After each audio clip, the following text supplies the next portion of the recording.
राज्यपाल शिव प्रताप शुक्ल ने राजभवन से मंडी आपदा प्रभावितों के लिए 3 गाड़ियों में राहत सामग्री को हरी झंडी दिखाकर रवाना किया। वहीं इस दौरान राज्यपाल ने कहा कि मंडी आपदा प्रभावितों के लिए राहत सामग्री भेजी गई है और अगर मदद की और जरूरत महसूस होगी तो वह भी की जाएगी। राजभवन राहत सामग्री भेजने में अपने आप में सामर्थ्य रखता है। सरकार की तरफ से अभी तक मंडी जिला में क्या मदद की गई है, इसकी उनको जानकारी नहीं दी गई है। देखिए, राहत जो हम भेज रहे हैं, मैं ये जरूर ये कह सकता हूँ कि सभी की आवश्यकता की पूर्ति केवल इतने से नहीं हो पाएगी। फिर भी इसके पहले भी 3 गाड़ियाँ यहाँ से राजभवन से रेड क्रॉस के द्वारा भेजी गई थी। अब 3 पुनः भेजी गई है, जिसमें 1 कुल्लू भी जाएगी और 2 मंडी के लिए रहेगी।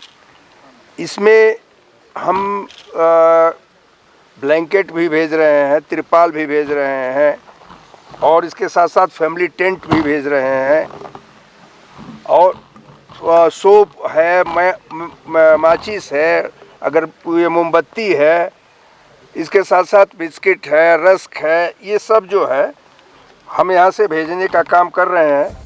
वहीं प्रधानमंत्री से हुई मुलाकात को लेकर राज्यपाल ने कहा कि प्रधानमंत्री हिमाचल प्रदेश की आपदा को लेकर चिंतित हैं। प्रधानमंत्री ने प्रदेश के लोगों को अपने रहन सहन में बदलाव करने की जरूरत की बात कही है। आपदा प्रभावितों की मदद को लेकर प्रधानमंत्री ने आश्वासन दिया है और केंद्र सरकार लगातार मदद कर रही है। लड़ाई तो आप लड़ रहे हैं। हमने देखा है सर, अधिकारी हो चाहे पुलिस वाले हो, वो भी नशे में सम्मिलित है। पिछले कल एक वीडियो वायरल हो रही है सर कि अन्य राज्य से जो शराब जो है सरकारी गाड़ियों में जवान पुलिस के जवान सीएम का स्कॉट में गाड़ी थी कल, उसमें इस तरह से किस तरह से आप देखते हैं? किसके स्कॉट में? सीएम का स्कॉट में सर। तो इस पर मुझे कुछ नहीं कहना है जी। सर, अगर हम आपदा की बात करें, चिंता जताई गई सुप्रीम कोर्ट की ओर से। हाँ, वो उससे संबंधित जज के अपने वर्डिक्ट थे और लेकिन मुझे लगता है कि जो बात मैंने माननीय प्रधानमंत्री जी के लिए भी बताई है कि सबकी इस बात की चिंता है कि अगर यहाँ के रहन सहन में बदलाव नहीं किया गया तो निश्चित रूप से यहाँ पर काफ़ी नुकसान होगा। तो उसको पूरी तौर पर लोगों को करने के लिए सोचना चाहिए।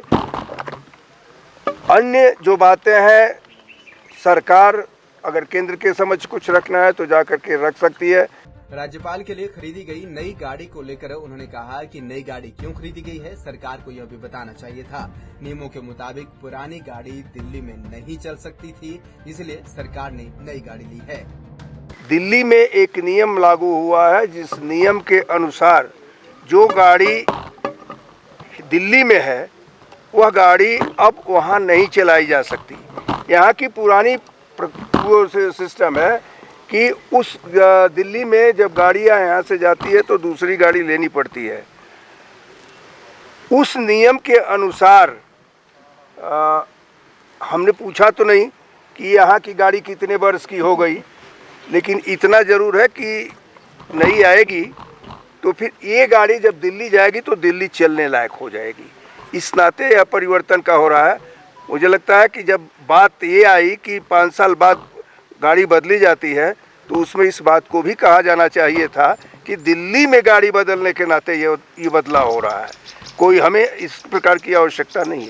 वहीं नशे को लेकर की गई टिप्पणी पर मुख्यमंत्री की नाराजगी को लेकर राज्यपाल ने कहा कि उन्होंने नशा निवारण केंद्र स्थापित करने को लेकर टिप्पणी की थी। मुख्यमंत्री किस संदर्भ में कह रहे हैं उन्हें मालूम नहीं। मैंने तो केवल एक बात कही थी कि यहाँ पर रिहैब सेंटर होना चाहिए। सिर्फ अपने किसी भी वक्तव्य में मैंने ये कहा कि पुलिस प्रशासन भी काम कर रहा है, शासन भी काम कर रहा है।